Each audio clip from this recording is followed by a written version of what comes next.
Anita Sarkeesian stepped up and was like, you know what? It's wrong to look at these tits. It's because she's a dick.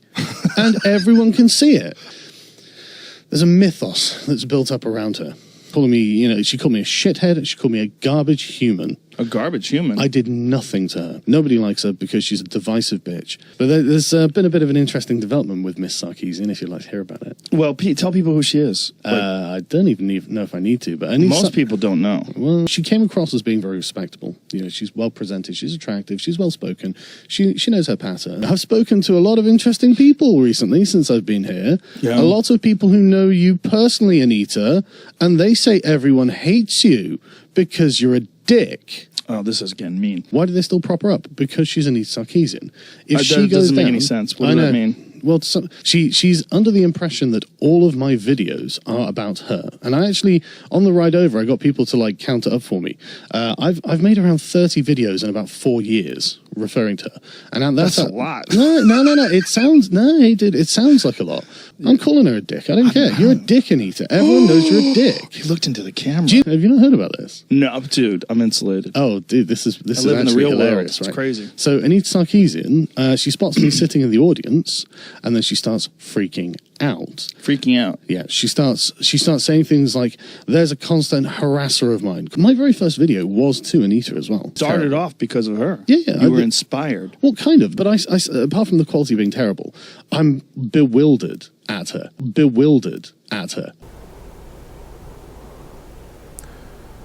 Don't you mistake me for an ass clown who was born yesterday. I know what you're thinking. This is some sort of a clickbait video, just some sort of a complete and utter bullshit some desperate YouTuber has created in order to get some clicks and views. Just a sheer act of desperation. I know that's what you're thinking, because that's what I would be thinking if I clicked it. But let me tell you something. This story is 100% true. There's nothing fucking truer than the story I'm about to tell you about the love affair between Carl Benjamin, also known as Sargon of Akkad, and Anita Sarkeesian, our favorite Armenian feminist, the important critic of the video game industry, the careful watcher of the shorts of Tomb Raider and other shit. Listen, dude. One thing I don't do on this channel is I don't fucking lie. I consider my 300,000 subscribers to be family, and I would never lie on this channel. I wouldn't lie about fucking anything. And if you have a cynical mind, that's it, man. Just fucking click off and don't hear about this passionate, bizarre, supernatural and evil love affairs between some of our biggest YouTube personalities, some of our celebrities. And I didn't just kind of pull it out of my ass. I didn't hear it from the wind or some shit. I didn't get it during a bad trip. I heard it myself. I saw it with my 2 eyes when Sargon himself told it to me in a bar in Mexico. So, motherfucker, don't be cynical. Open up your mind and heart and let's get to this shit. Everything started 2 years ago. I was going on my annual trip to Tijuana, and I was at my favorite Mexican donkey show place. They had the biggest fucking donkeys, the most, I fucking knew these donkeys by name. I mean, I had too many drinks by now in the interceding years to remember them, but these donkeys, they were superstars. And I was sitting there at my table, and I raised my glass to a few shady Mexicans next to me. It was really cool to imagine that they were narcos, etc. So yeah, this is how I pass my time. And Juanita was really kind of getting to work on that, on those big donkey balls, and the donkey was really into it. And I had a load. There's so much stress in America, so much stress in my life, and I really had to get that load off my chest, and the donkey had to get rid of his load as well, if you know what I'm saying. And just as Juanita kind of started touching the donkey's penis, I heard like some fucking whimpering. I heard whimpering coming from the bar. It was like I was like, oh shit, this is really distracted. But I really kind of kept my mind on the donkey. And then a bartender I knew, Jesus, he comes over and he says, he's like, man, there's a gringo out there and he's really kind of sad. He's losing his mind. And we'll give you a free pass for the show tomorrow. But you really need to kind of help us out. And I was thinking there, I was like, man, like this is why I come here to Mexico, to get away from this fucking white people emo shit, and here it just fucking, you know, came back to haunt me. But you know, I just it was over for me. You know, I saw Juanita there stroking the donkey, but it wasn't the same now that this white people whimpering has, you know, entered my mind. And so naturally I was like, fuck it, you know, I took my drink and I came over and I see a dude there, and you know, he's saying something and he has a British accent, which is nice. At least it's something different. And you know, I sit down and I ask you, hey, you know, my name is Ivan. What is your name? And then he says, Sargon of Akkad. And I was like thinking, like, what the fuck is this dude talking about? What the fuck is this shit? Am I at like a fucking cosplay convention? What kind of a nerd shit is this? Sargon of Akkad, like what the fuck? And then he looked at me through his teary eyes and he said, oh, I'm sorry, I thought you might know me from YouTube.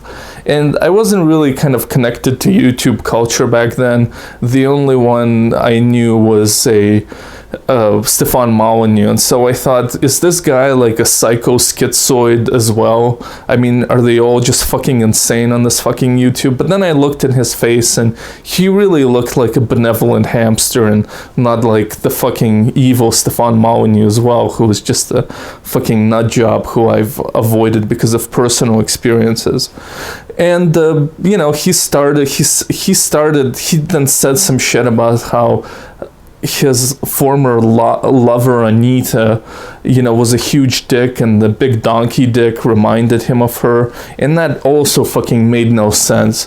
But I thought, listen, I'm just gonna listen to this poor sap like get plastered, you know, go to my hotel, like rent a little cheap whore and just continue with my life. I mean, the donkey show was spoiled for me, and I just kind of saddled up next to this fucking Sargon of Akkad or whatever the fuck, and listened to his story. Now, the one thing that Sargon discovered when he started dating Anita is that she was really into rape fantasies.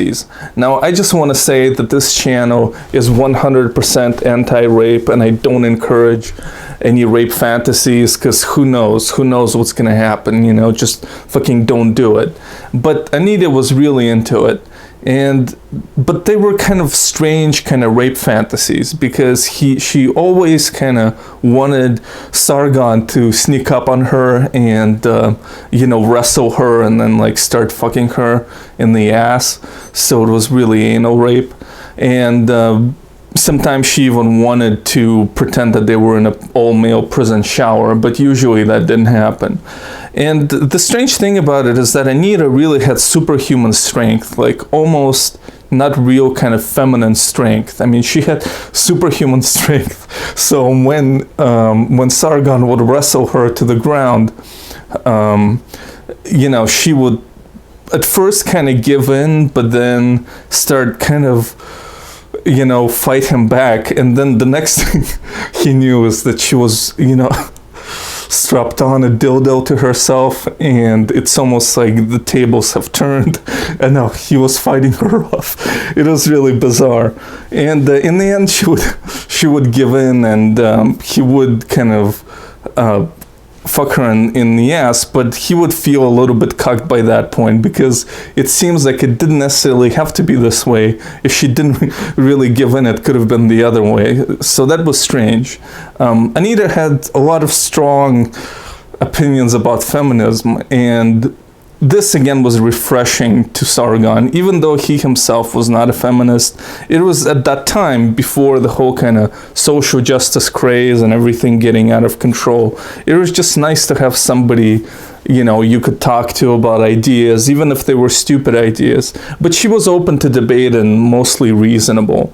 The other kind of strange thing with Anita is that periodically, you know, when they would be sleeping together, he would have these nightmares. He would have these nightmares that would come out of nowhere. And in it, kind of, Anita, I mean, there was just a presence. He just felt a sinister presence around him. Not a human presence, but just something really extraordinary. And, you know, it's like when you're a child and you're all alone in the world and you feel that anything could happen, there could be a monster in your closet. That's what he would feel. And, you know, suddenly as he would come to wake up, he, you know, usually like nightmares kind of dissipate as you regain your consciousness and you kind of start to feel a sense of relief. But in his case, he didn't feel complete relief, because when he would wake up and look next to him, it was Anita, and she was staring right at him as if she knew he was having a nightmare. I mean, this was an uncanny feeling for anybody. And, you know, it was just strange. I mean, between this and the sort of strange kind of anal rape fantasies that could go either way, you know, Sargon really felt like he was on thin ice, but he was kind of a risk taker. And you know how you fucking go to your work each day and every day, you drive your car, and that commute is almost like something you almost forget. You just become a robot and you go there automatically. You just don't even think about it. You even like merge into traffic, and because it's just the same fucking route every day, like, it just becomes monotony. And unfortunately, a lot of our lives kind of become like this, but not when you're dating Anita Sarkeesian, not when you're dating her. Because when you're dating her, it's kind of like you're going to work and you know, the whole kind of road is covered in ice, and you could spin out at any moment and fucking crash your car, or if you're crazy, you could even die. And that's not for everybody, that kind of experience, but it makes you really feel alive. Like, you can't no longer go on autopilot. You really have to engage with the road, engage with life, like really feel who you are inside. And this is what Sargon felt dating Anita Sarkeesian. I mean, he really felt that he didn't know what was going on. Some things were really out of this world so far, just really unusual. But, you know, but it was something different, and he really felt alive. You know how mold doesn't seem like it's such a big deal when there's just a little bit of it, but when there's a lot of it, it's really fucking bad shit that can cause you issues with your lungs and even kill you? Well, this is something like what happened with Anita's festering, kind of growing feminism. At first, it wasn't such a big deal. It was just something to playfully argue about before you would leap into the anal rape fantasy role play.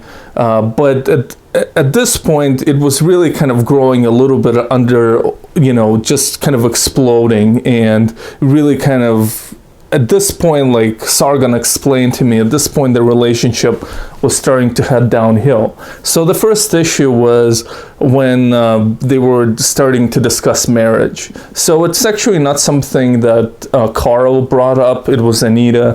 One time they were walking on the beach, and she's like, hey, so have you been thinking about marriage? And he said, yeah, actually, you know, I have been contemplating it. I mean, I think that even though you're an unusual girl, I think you're the one for me. You're really feisty, and I can never understand what's going to happen around the corner, and I kind of like that. And she's like, yeah, that's cool. And she said, I like how you look like a harmless hamster. That's what she told him, which was kind of a strange thing to say. But, you know, she said, but then she said, are you ready to be Carl Sarkeesian? And he was like, what the fuck are you talking about? Like, what the fuck are you talking about, Carl Sarkeesian? I mean, you would need to be Anita Benjamin. And she's like, no, I'm a feminist. I'm not gonna take your father's name. And and he's like, yeah, well, I mean, even the name Sarkeesian, I mean, it came from your mother. I'm sorry, it came from your father. So it's really continuing with the patriarchy. And he thought he made a clever point and she would just drop it. But then she's like, yeah, you're right. And she mentioned her mother's name and like said, you're going to be Carl, whatever, Marcusesian or something. But her mother's name was even more retarded and the whole topic was stupid. And Carl said, listen, if you feel so strongly about it, you don't have to take my name.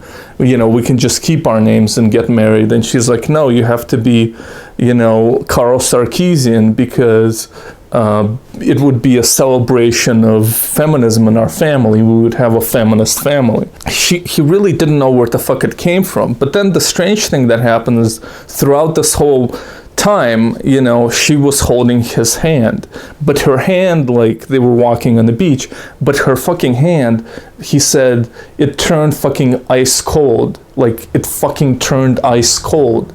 Like not just a little bit cool. And it's strange because these are two fucking hands together and they're supposed to make each other warm, but her was like supernaturally cold, like he was holding a fucking hand of a frozen corpse. I mean, literally that's how he described it. And the other thing is that it had really like a death grip on him. It's kind of like in these rape fantasies, how he felt her like strange strength, and he really felt it again this time. But in this case, he like couldn't pull his hand away, and he didn't want to ask her to, because it's just such a goofy thing to ask for a man if he can if his girlfriend can release his hand. So he was just kind of walking with her. She was like had his like hand in the death grip. I mean, he said that it was like really bizarre, but he really felt cucked as a result of this whole thing. And he looked at Anita and she knew that he was feeling cucked. And she knew that this was a strange, bizarre situation. And he didn't know what the fuck was going on. And they just went home where shit got even more strange. So Sargon was sleeping in the bed with Anita. He started getting those nightmares, man. He started getting those strange fucking nightmares that he had. And in this case, he felt like a child alone, surrounded by a sinister force. But then suddenly he saw Anita, and in a dream, and he ran toward her, and as he touched her hand, it was completely cold, and then he pulled her toward himself a little bit, and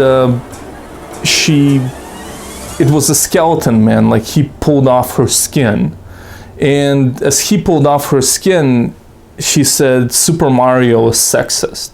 And he's like, what the fuck are you talking about? She said, the princess in the game, she's so harmless, and she's just waiting for two greasy Guinea Italians to save her. And he's like, but you're using ethnic slurs about Italians just now. And he's like, frankly, I've heard a lot of your comments about how I want to fuck Tomb Raider, Lara Croft, and all this shit. And she's like, yes.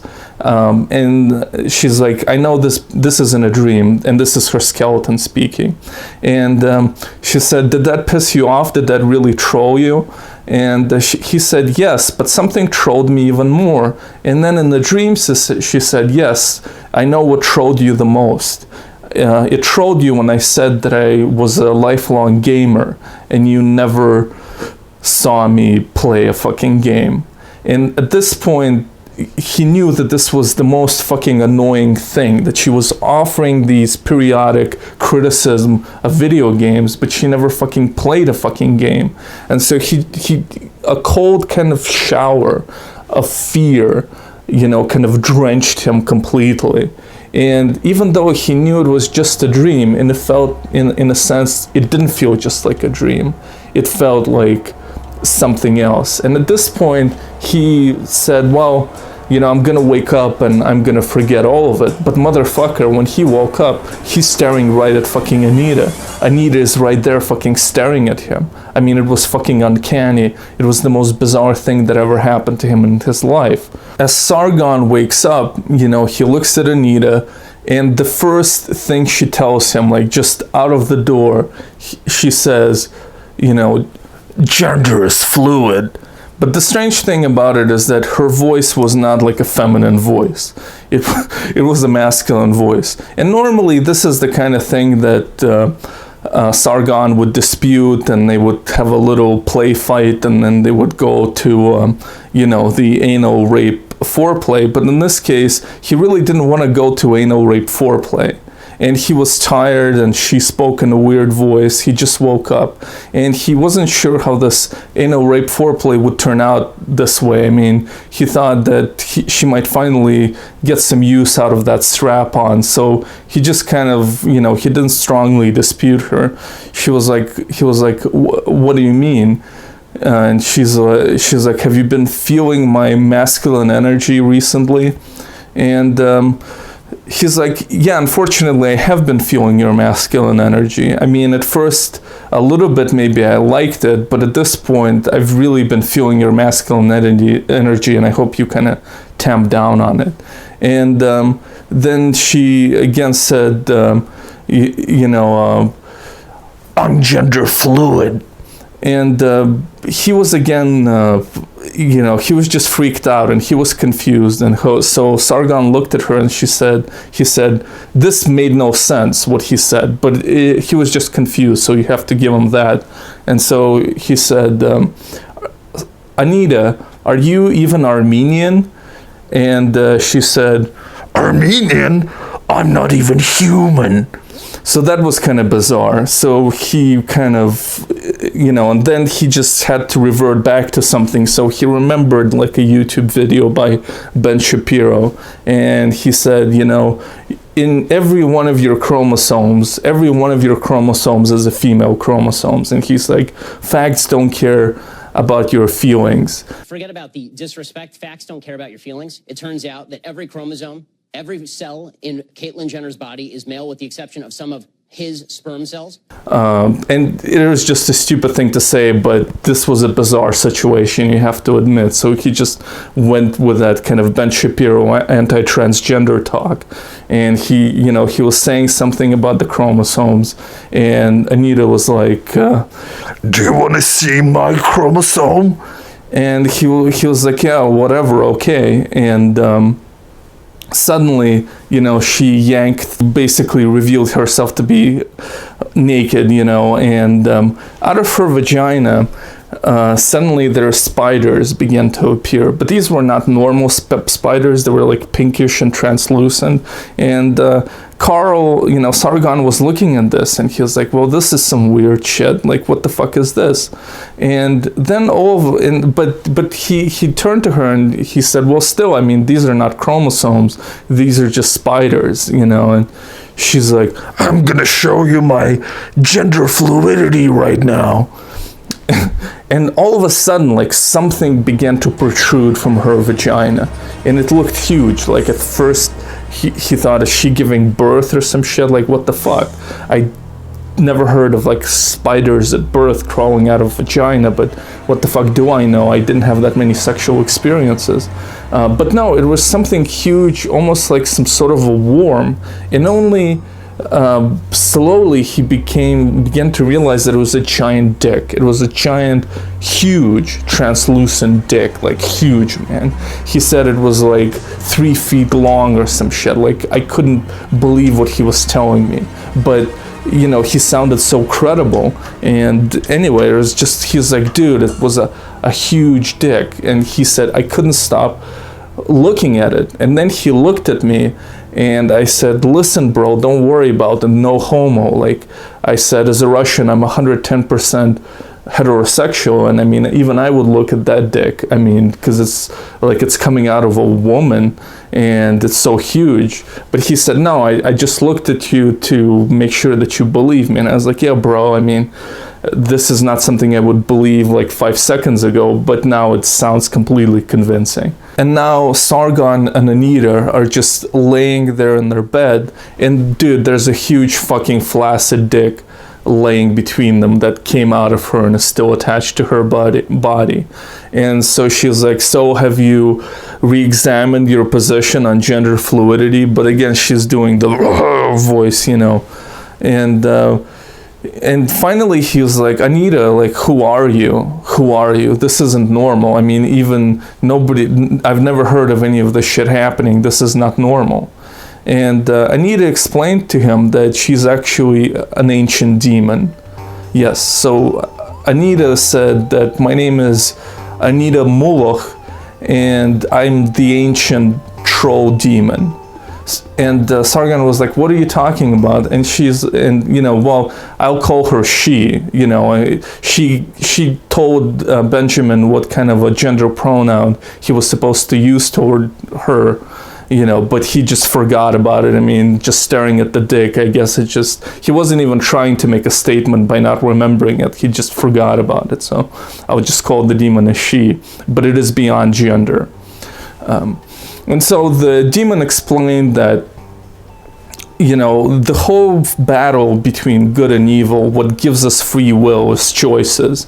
And there are no choices without trolls, is what she told him. So, you know, for example, like Eve got trolled into eating that apple, like a total dumb bitch. She got trolled, and now the whole thing got started. And in fact, if there was a Garden of Eden without a troll in it, without, you know, then I mean, we would have no free will, right? If we were just trapped in paradise and we couldn't leave it, we were trapped there, we wouldn't have free will and we wouldn't be godlike. That's what Anita explained to Sargon. And throughout history, there were different trolls, and fallen angels just become trolls and start to troll humanity to reinforce free will. It's the whole kind of thing, the cycle of life. And so Anita explained that she reincarnates and goes from life to life, but in order to continue, she has to troll. Like, there are other demons who can kill people and, you know, eat their flesh and stuff, and though she can do that, that's not her specialty. Her specialty is trolling. And basically, you know, she explained to Carl that he was her guinea pig, that she kind of smelled the smell of nerd rage that could really allow her to spread her wings and allow her to get the energy to live in fucking, to go into the next life. And if she doesn't have that energy, that, you know, if she can't troll enough people, then she explained to Sargon that she has to sleep in the mountains of Armenia. And she said fucking Armenians suck, they smell, they're fucking hairy. I mean, she just went on a whole rant until Sargon stopped her, you know, because he really didn't care about her negative stereotypes about Armenians. She really had a third eye, her other sense, you know, sensed the dormant nerd rage in Sargon, and she really kind of, it's like a fucking lion smelling blood. I mean, she really went for it. And she tested it by trolling him on video games and other matters. She trolled him on kind of like playing the piano to see which keys were bad. She trolled him on a variety of topics, but realized that fucking video games are it, and feminism is starting to get to his head. And so she was now going to combine the two and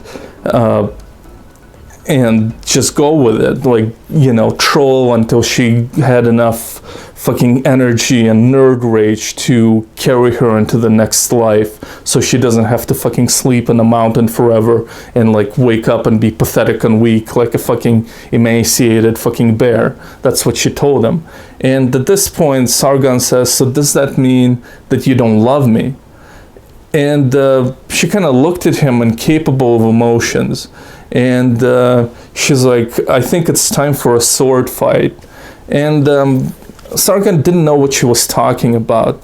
And, you know, it only slowly started to occur to him that she was referring to a penis fight. Well, of course, these were difficult times for him to achieve an erection. I mean, he just saw a huge dick come out of the vagina of a woman he loved. And meanwhile, the reason he realized she was referring to a dick fight, is because her huge penis was starting to fill with blood, and then it like became, hard like a fucking baseball bat, and then she just fucking, swung it and screamed, "You garbage human!"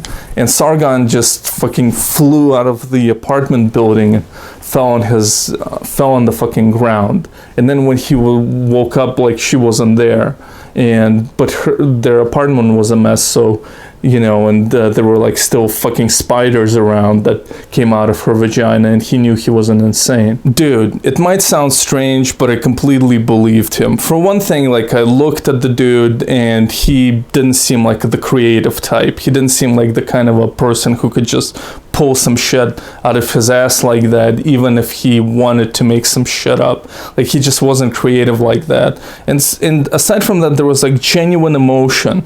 Like, he was really, like, his whole kind of his whole being just projected pain, emo-ness, and misery, and I just couldn't doubt him in these circumstances.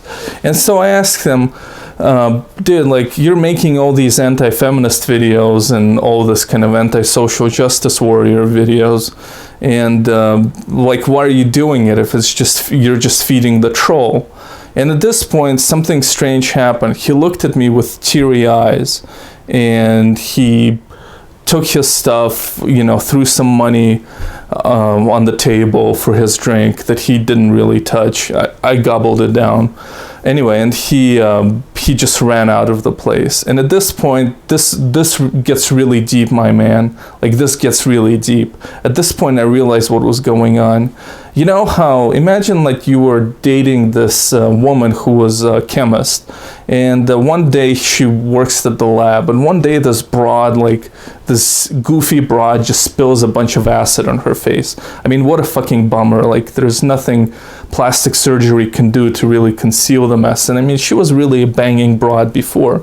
And would you really love her? Would you really kind of be as committed to her? I mean, it's such a simple thing to, seemingly for us as the smartest animals around, to just overlook looks and just kind of continue with our love. But it would be fucking like, it would be challenging. Like, if she lost a leg, I mean, you would be a dick not to continue with the relationship. But with a fucking acid spilled face, it's still, I would understand though if you were, spending some time on OkCupid in the meantime. But in this case, I mean, not only that, but it's like a fucking huge fucking penis came out of your girl, and she wasn't even a girl, she was a fucking demon. And yet Sargon still retained love for her. I mean, he still wanted to feed the troll. It was his troll, and that Anita that he lost was just an avatar that he still loved, even though it was just a kind of a mirage, a kind of a false creation of this demon. It was still connected to the demon, and he really felt fucking pure love for it, and so as Moloch Anita was making her evil, videos and trolling the nerds, and he was part of the same fucking ecosystem, feeding the troll out of his deep, profound love. And it was amazing, man. I've never heard such a touching fucking love story in my whole fucking life. Anyway, and so I left the donkey joint. I didn't even feel to come back for a different donkey show tomorrow. Like, I felt so pure. And now, like, after what Sargon told me, I think he really spoiled the donkey show forever, because that's now like Anita Sarkeesian is the first thing I think about when I see a huge dick. And so as I was walking around the streets of Tijuana, which is not a safe thing to do necessarily, I felt sorry for Sargon about his kind of eternal loneliness. When you feel this total pure love for somebody, and then it turns out that they're just a reincarnating demon, like, what sense of deep loneliness and alienation you feel as a result of it. And I just felt bad about his this kind of deep existential solitude of that shit. But as I was walking around the streets of Tijuana, suddenly I saw Sargon in the distance, and I wanted to go there and comfort him and tell him how much his story changed my life. But strangely enough, there was somebody following him. And at first I thought, man, I gotta warn him, these are the robbers. But then I saw that this was some sort of a strange, very dark human being. And it was almost like a shadow that was growing larger and larger. And I realized that he was not alone after all, because that shadow wasn't human.